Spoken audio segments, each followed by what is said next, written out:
¿Qué tal, mis niños? Muy buenas noches otra vez.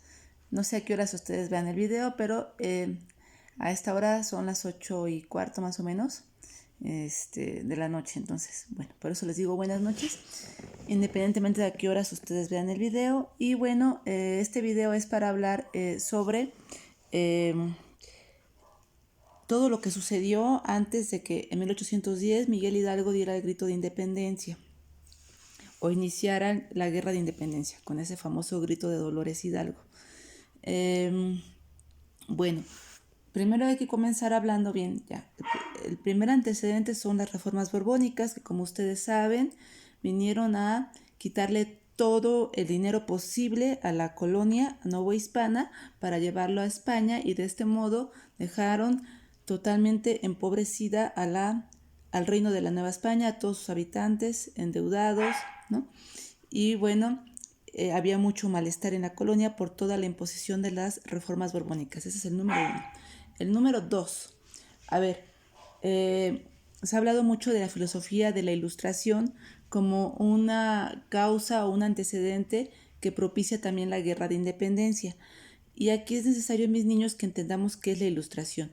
A ver, la Ilustración es una filosofía, una forma de pensar nueva que surge en Europa durante el siglo XVIII, 1700, y que surge principalmente en Francia y en Inglaterra. ¿Qué viene a decir la Ilustración? Bueno, la Ilustración viene a ponderar a la razón antes que la fe, a ponderar siempre el ejercicio del raciocinio antes que la creencia en Dios o la práctica religiosa. ¿Sí? Siempre todos los dogmas religiosos son dogmas porque son verdades que no se cuestionan, que se dicen, están asentadas en la Biblia y tú tienes que creerlas absolutamente sin cuestionarlas. Que Dios creó al hombre, tú lo debes de creer. Que Dios creó al universo y al hombre y a la tierra en 7 días, tú lo debes de creer. Que Dios es 3 personas en uno solo, la Santísima Trinidad, tú lo debes de creer. Que la Virgen dio a luz y jamás perdió la virginidad, jamás conoció a ningún hombre sexualmente, que fue el Espíritu Santo, tú lo debes de creer, ¿no? Yo no estoy en contra de esas cuestiones religiosas. Lo que les menciono es que eso es un dogma, algo que te dicen y que tú debes de creer. Eso es la fe.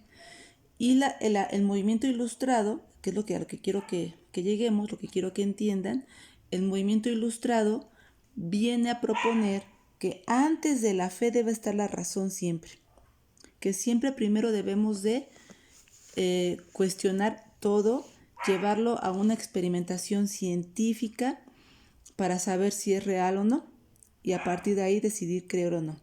Y bueno, esto se dio sobre todo en Francia, pero también en Inglaterra con John Locke y sobre todo con Isaac Newton. Isaac Newton va a ser el creador de las leyes de la física clásica, ¿sí? Esta física que habla sobre la gravedad y las 3 leyes de Newton. En Francia va a estar este movimiento presidido por pensadores como Voltaire, Diderot, D'Alembert, Rousseau y Montesquieu, entre otros muchos, ¿sí? Bueno,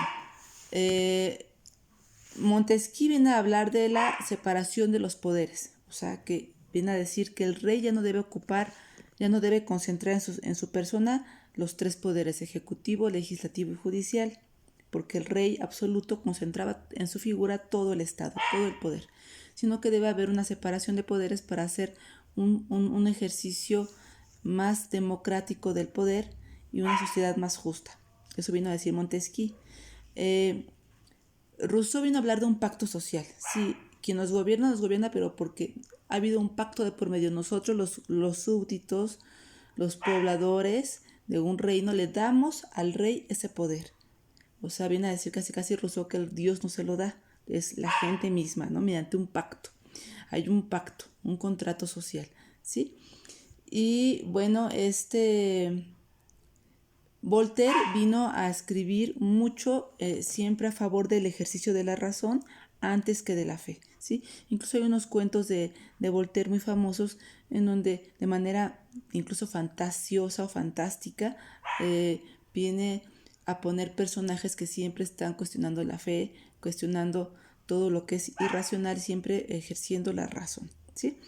Bueno, pues como les digo, esta filosofía de la Ilustración no le gustaba mucho, no le convenía mucho a los monarcas europeos, a los reyes europeos, porque pues venían esta filosofía de la Ilustración venía prácticamente a decir que ellos no tenían el derecho de gobernar divino, ¿no? Que no era que Dios los había puesto ahí para gobernar, y eso pues no, obviamente no les iba a gustar mucho a los reyes.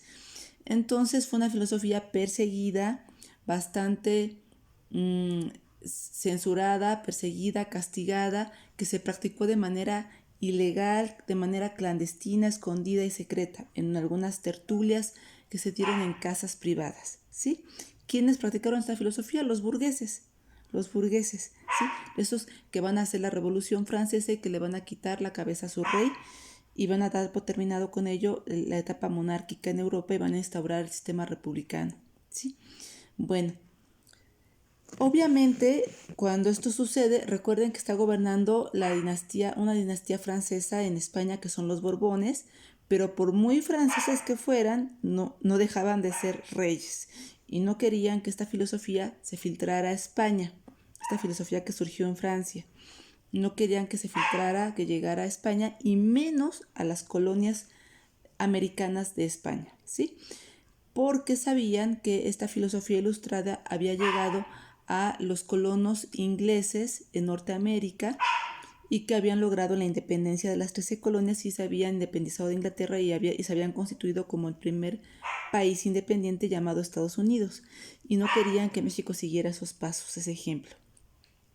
Entonces se trató de evitar a toda costa que llegara aquí la filosofía ilustrada a México. Bueno, que pasara a España y que también llegara a México, ¿sí? Fue una especie de contradicción porque por una parte los monarcas fueron monarcas déspotas ilustrados, se les llama. Un déspota ilustrado es aquel monarca que ocupa la ilustración, el raciocinio para gobernar mejor. Y en ese sentido, por ejemplo, las reformas borbónicas que implementó el rey español Carlos III de Borbón son, pues, se vienen a hacer políticas de un despotismo ilustrado porque sí son ilustradas, es decir, ocupó la razón para gobernar mejor al reino.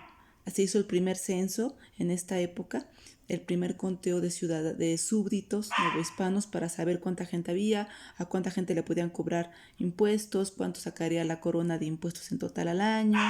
Todo estaba muy meticulosamente ordenado, matemáticamente sistematizado, ¿sí? Había un control absoluto y esto es pues por la ilustración, pero este despotismo ilustrado no pretendía que la gente se independizara ni que pensara, solamente era un ejercicio ilustrado y racional del poder para gobernar mejor.